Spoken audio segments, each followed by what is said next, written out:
for spring splits, if that hive is really populous, but it's not raising its own queen cells yet, it's not trying to swarm. Most of the time what I'll do, say I have a double deep, that's the easiest, easiest one to imagine.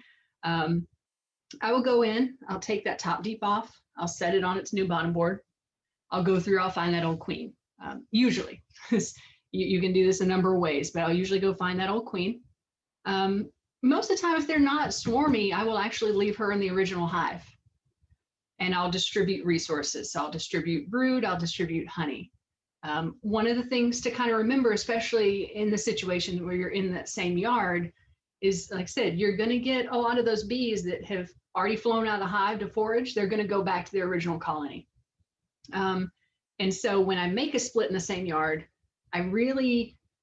I skew towards moving a whole lot of sealed brood, which means pretty soon going to be new bees, and a lot of nurse bees into that new hive that's going to get the new queen and it's in a new location.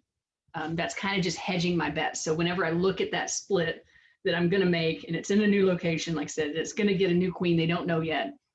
I'm kind of looking at the bees I've moved with it and saying, well, maybe half of you will stay. So you have to have enough bees left, and you have to have enough emerging bees coming up after that to take care of everything in that hive. And so that's what I'll do. If they're looking really swarmy, like I kind of said earlier, if they're raising queen cells, a lot of the time I'll move that old queen. That's kind of the simple split method. So, but the other way I'll do it is, say I have a yard. I have a lot of yards that are going towards ag exemptions. And you have your 5 years to make them. And so sometimes they'll start out with 2 hives and they'll need 8, right? And so I expect every year I'm going to try to make some splits. Well, if none of those hives are double deeps full of bees that could be split outright, I'll go in, I'll actually find, okay, this hive can give a frame of honey and a frame of brood.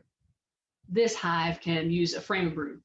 And I'll move the brood, the honey, and the nurse bees, but no queens. And I'll kind of build a hive a frame at a time. And this is a pretty common technique also. Put a new queen in it.